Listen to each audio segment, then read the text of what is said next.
Sir ನಮಸ್ತೆ. ಇಲ್ಲೊಂದು site ಸೇಲ್ಗೆ ಬಂದಿದೆ. ಇದು ಬನ್ನೂರು ರೋಡು ದೇವೇಗೌಡ ಸರ್ಕಲಿಂದ ಮುಂದೆ ಬಂದರೆ ನಿಮಗೆ ಜಲಮಹಲ್ ಇದೆಲ್ಲ ರೆಸಾರ್ಟು, ಅಲ್ಲಿ ನಿಯರೆಸ್ಟ್ ಬರೋಂಥ ಲೇಔಟ್ ಇದು. ಇದು ಮೂಡ ಲೇಔಟು. ಇಲ್ಲಿ 30/50 ಸೇಲ್ಗೆ ಬಂದಿರೋಂಥ site, north face site. Site ಮುಂದಗಡೆ 30 ಫೀಟ್ ರೋಡ್ ಇದೆ. ತುಂಬ ಚೆನ್ನಾಗಿ ಡೆವಲಪ್ ಆಗಿರೋಂಥ ಲೇಔಟ್ ಇದು. ಈ ಲೇಔಟಲ್ಲೇ ಮನೆಗಳಿದ್ದಾವೆ. ಮನೆ ಪಕ್ಕದಲ್ಲೇ ಇರೋಂಥ ಸೈಟ್ ಇದು. ಪ್ರೈಸು 3,500 ಹೇಳ್ತಾ ಇದ್ದಾರೆ. ಸ್ಲೈಟ್ಲಿ ನೆಗೋಷಿಯಬಲ್ ಆಗುತ್ತೆ. ಸ್ವಲ್ಪ ಅರ್ಜೆಂಟ್ ಆಗಿದ್ದಾರೆ ಕೊಡೋದಕ್ಕೆ. ನೀವು ಬೇಗ ತೊಗೊಂಡ್ರೆ ನಿಮಗೆ ಸಿಗುತ್ತೆ, ಅಥವಾ ಬೇಗ ಸೇಲ್ ಆಗಿಬಿಡ್ತದೆ.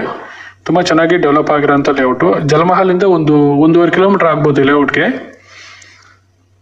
ಬೇಕು ಅಂದ್ರೆ ಬೇಗ ಫೋನ್ ಮಾಡಿ. ನಿಮ್ದು ಯಾವ್ದಾರ ಸೈಟು, ಮನೆ, ಜಮೀನೇನೋ ಸೇಲ್ಗಿದೆ ಅಂದರೆ ಸ್ಕ್ರೀನ್ ಮೇಲೆ ಕಾಣೋಂಥ ನಂಬರ್ಗೆ ಫೋನ್ ಮಾಡಿ, ಸೇಲ್ ಮಾಡಿಕೊಡ್ತೀವಿ. ತುಂಬ ಚೆನ್ನಾಗಿದೆ ಲೇಔಟು. ಫೋನ್ ಮಾಡಿ. Thank you.